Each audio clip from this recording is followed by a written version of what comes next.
A ver, todos los gobiernos guardan secretos, eso lo sabemos, pero pocos son tan fascinantes como los que se esconden a plena vista, justo encima de nuestras cabezas.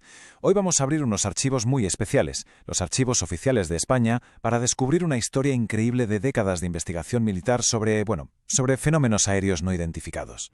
Pues sí, tal cual, durante muchísimos años y de una manera completamente oficial, el Ejército del Aire Español tuvo un procedimiento secreto para investigar objetos voladores no identificados. Ojo que no hablamos de rumores o de leyendas urbanas, sino de un protocolo militar en toda regla.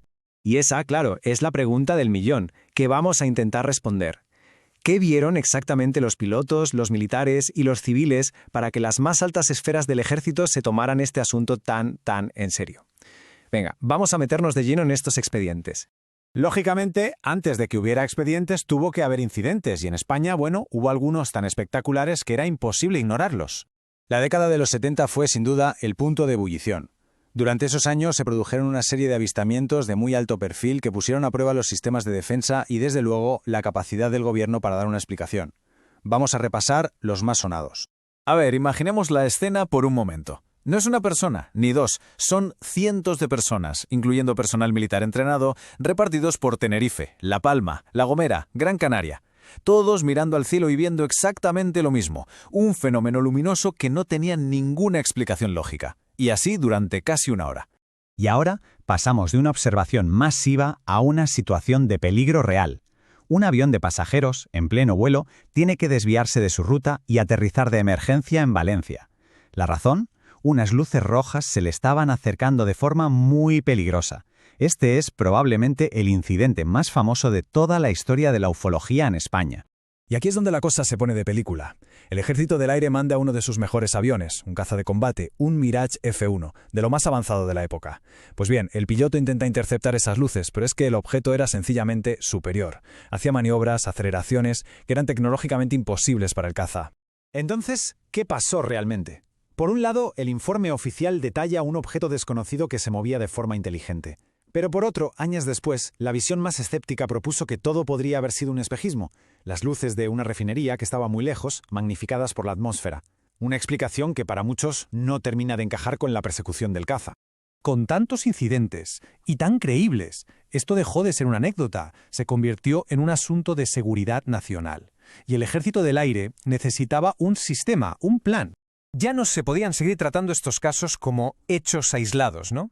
La cantidad y sobre todo la calidad de los informes, que muchas veces venían de pilotos y de personal militar, exigían una respuesta seria y estructurada. Así que se pusieron a ello. Y este es el documento clave de toda esta historia, la Instrucción General IG-45. Esto no era un grupo de aficionados, Era una orden oficial y confidencial que marcaba paso por paso cómo se debía actuar ante cualquier fenómeno extraño. Esto demuestra la seriedad con la que se lo tomaron. Y el proceso, la verdad, era increíblemente metódico. Todo comenzaba con un avistamiento. De ahí se pasaba a un informe formal que llegaba al Mando Operativo Aéreo. Su sección de inteligencia abría un expediente, analizaba todas las pruebas y finalmente lo archivaba todo bajo el sello de confidencial. Lo importante es eso, que existía toda una burocracia militar dedicada solo a esto. Y la escala de todo este trabajo fue enorme. Se generaron páginas y páginas de expedientes. Cada línea que vemos aquí representa un caso individual, con su fecha, su lugar, su tipo de fenómeno. Acumularon informes de todo el país, creando un archivo secreto realmente impresionante. Bueno, ahora que ya conocemos el protocolo, vamos a ver cómo funcionaba en la práctica con un caso muy concreto y que está súper bien documentado. Nos vamos para atrás en el tiempo a 1969, una época de muchísima actividad ovni en España. En la tarde-noche del 26 de septiembre, los cielos de Girona se convirtieron en el escenario de un avistamiento masivo. Lo que de verdad llama la atención de este caso son las descripciones de los testigos. No hablaban de una simple lucecita en el cielo. No, hablaban de objetos definidos, como discos brillantes.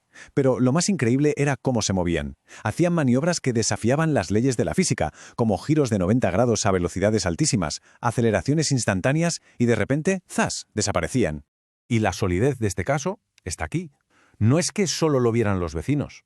Es que personal del propio Ejército del Aire y pilotos confirmaron haber visto exactamente lo mismo. Claro, cuando testigos entrenados corroboran lo que están viendo los ciudadanos, el nivel de credibilidad se dispara. Siguiendo el protocolo, la sección de inteligencia abrió su expediente. Se pusieron a analizar todas las posibilidades. ¿Era un avión, un globo, un meteorito? Descartaron todo. La conclusión oficial, la que quedó escrita en el archivo del gobierno, fue no identificado. Y así durante décadas y décadas, estos archivos acumularon polvo en secreto. Pero en los años 90 algo cambió. Vamos a ver cuál fue el desenlace de todo esto. Y entonces, en 1992, llegó un giro de guión radical. En un gesto de transparencia que nadie se esperaba para la época, la cúpula militar de España aprobó la apertura de los archivos. El tema pasaría de ser confidencial a ser de dominio público. Cualquiera podría acceder a estos documentos por primera vez. Y cuando por fin se hizo el recuento final, la cifra fue esta: 122 casos. 122 incidentes que fueron lo suficientemente importantes como para merecer un expediente oficial, una investigación y un archivo por parte de la inteligencia militar.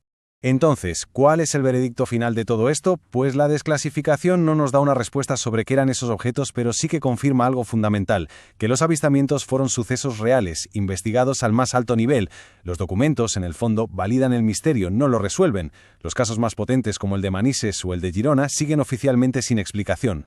Así que al final la apertura de los archivos no cerró el caso, sino que lo abrió al mundo entero. Nos deja con la certeza de que algo inexplicable ocurrió en los cielos de España y, sobre todo, con la misma pregunta que se hicieron los investigadores militares hace décadas. ¿Qué era exactamente? Una pregunta para la que parece los documentos oficiales son solo el principio de la búsqueda, no el final. Visita mi canal, encontrarás más videos interesantes como este. Y no olvides dar un me gusta. ¡Nos vemos!